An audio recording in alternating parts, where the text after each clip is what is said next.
Атом электр станциясы болашақта ең қауіпсіз әрі қоршаған ортаға зияны аз энергия көзіне айналады. Маңғыстаулық эколог орынбасар Тоғжанов осылай дейді.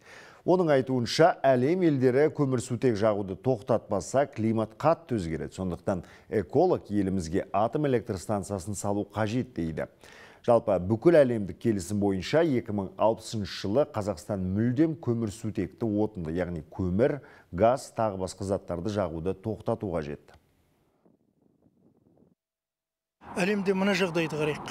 Көмір өндірген, мұнай өндірген, газ өндірген, немесе металл түрлі рудалар өндірген елдер әлемде кейін қатты.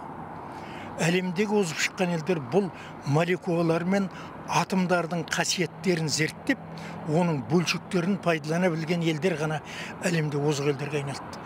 Белгілі бір тәуекелге бармаған ел ешқашанда ғылым дамыта алмаған.